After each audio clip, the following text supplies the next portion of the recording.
Is money running low?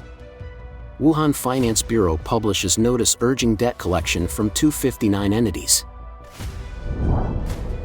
Intense clashes between police and civilians as authorities plan demolition of Yunnan's largest mosque.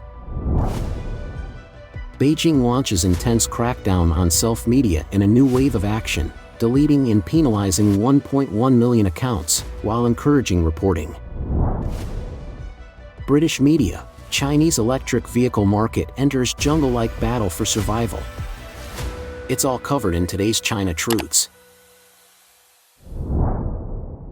Is money running low? Wuhan Finance Bureau publishes notice urging debt collection from 259 entities.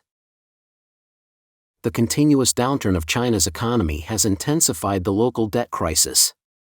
On May 26, the Wuhan Municipal Finance Bureau made a noteworthy move by publicly announcing debt collection measures.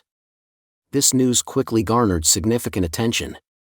According to NTD-TV, the Wuhan Municipal Finance Bureau and Wuhan Yangtze River Assets Operation and Management Company, Limited jointly published a full-page announcement in the official newspaper, Changjiang Daily, listing 259 debtors and their outstanding loan balances as of the end of 2018. These debtors include the Wuhan Municipal Finance Bureau, research institutions, local state-owned enterprises, subsidiaries of listed companies, and a few private enterprises. Among them, Dongfeng Wuhan Light Automobile Company has the highest debt, reaching 23.54 million yuan, over $3 million.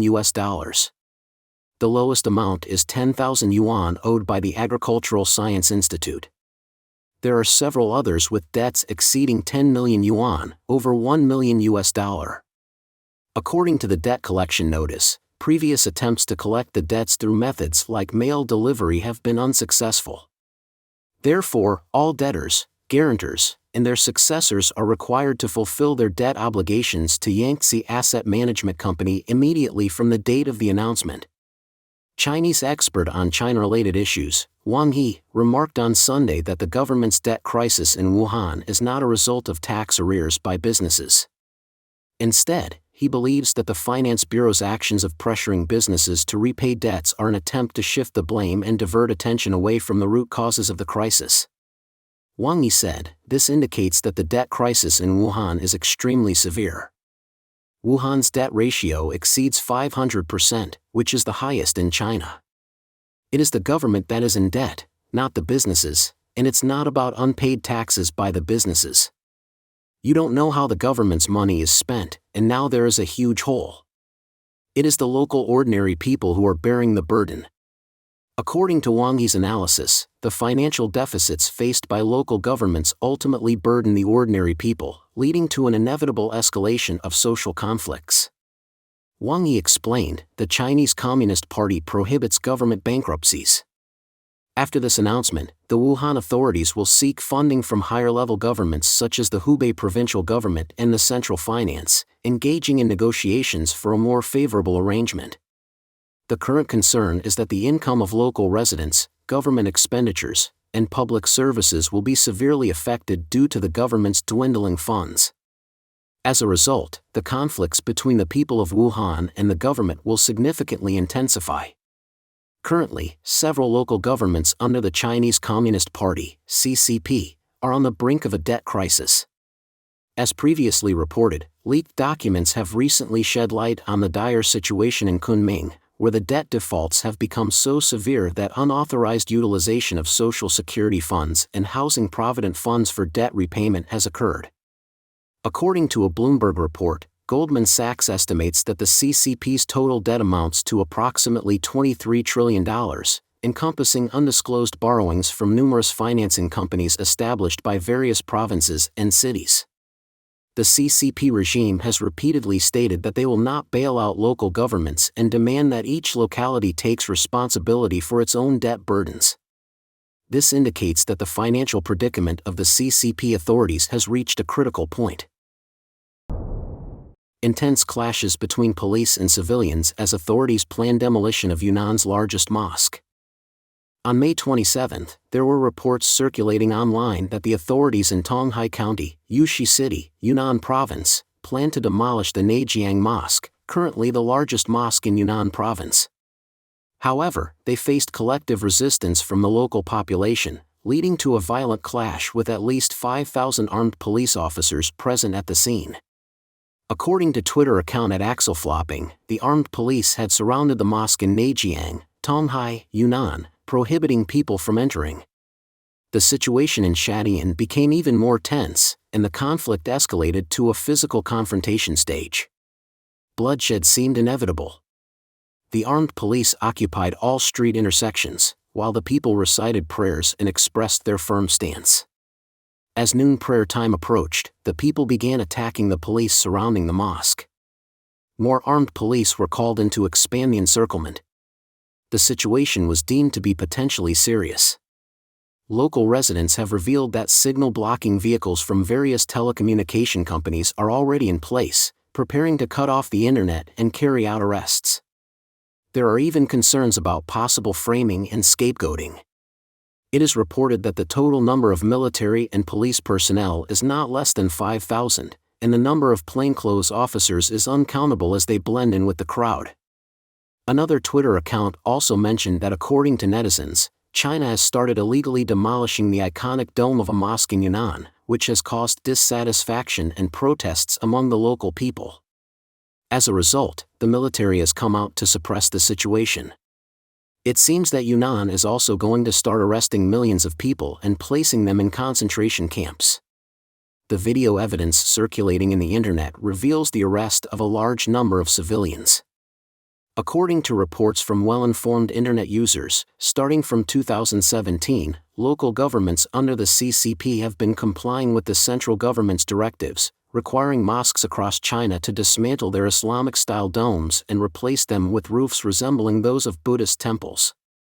Muslim communities throughout the country have voiced their protests and clashed with local authorities, with particularly intense resistance witnessed in Jiaotong, Yunnan, and Neijiang, Honghe Prefecture, Yunnan. At present, almost all mosques in China have had their domes forcefully removed, with only a few remaining, such as Neijiang and Shadian in Yunnan. Beijing launches intense crackdown on SelfMedia in a new wave of action, deleting and penalizing 1.1 million accounts, while encouraging reporting. The Chinese Communist Party's Cyberspace Administration of China, CAC, claimed in a statement on May 26 that as part of a broader rectification campaign, it had closed 67,000 social media accounts and deleted hundreds of thousands of posts between March 10 and May 22. The latest crackdown by the CCP targeted accounts belonging to the category of self-media on popular Chinese social media applications such as WeChat, Douyin, TikTok, and Weibo. The term self-media refers to accounts that publish news and information but are not government-operated or officially recognized by the state. According to the CAC, out of the 67,000 permanently closed accounts, nearly 8,000 were terminated for spreading fake news, rumors, and harmful information. Additionally, approximately 930,000 other accounts faced lighter forms of repression from Beijing, including penalties such as deleting all followers, suspending or revoking profit privileges, and more. In addition, the Chinese authorities proclaimed that approximately 45,000 accounts were closed for sensationalizing hot-button issues, chasing influence, and engaging in illegal monetization. During this round of action in Beijing, nearly 1 million public posts were deleted. The statement revealed the targets and methods of the new campaign by Beijing's regulatory agencies, which media outlets believe closely resemble the tactics employed by the CCP in previous campaigns of inciting people to target and attack each other. According to Reuters, since 2021, the CCP has targeted billions of social media accounts in its efforts to suppress and carry out so-called cleanup campaigns in the online space, with the fundamental purpose being to make it easier for Beijing to control. The report also highlighted that the Beijing regime frequently arrests Chinese citizens and conducts severe scrutiny of accounts that post or share information deemed sensitive or criticize the Communist Party, the government, or the military.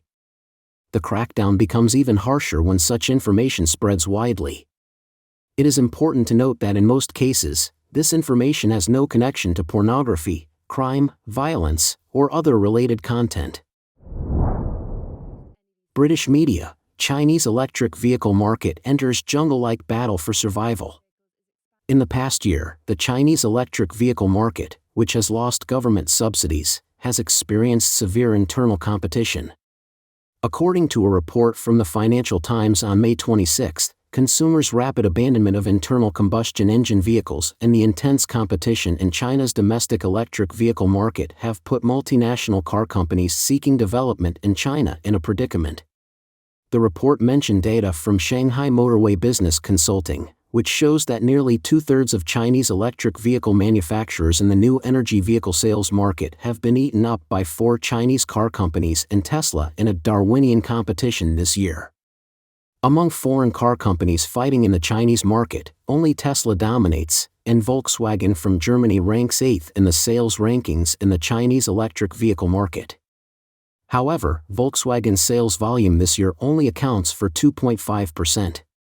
Data from HSBC Group shows that in 2022, nearly 3/4 of China's electric vehicle sales were concentrated in the top 10 best-selling brands, leaving the remaining 1/4 of the market to be contested by over 60 electric vehicle brands that have not yet closed or been acquired.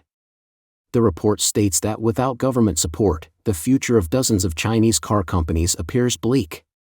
A report published by Ping An Securities, a subsidiary of Ping An Insurance Group, Company of China, analyzed that for emerging electric vehicle brands in China to achieve break-even, based on the current vehicle prices ranging from 200,000 yuan, approximately $28,310 to 400,000 yuan, approximately $56,620, annual sales volume would need to reach 200,000 to 400,000 vehicles.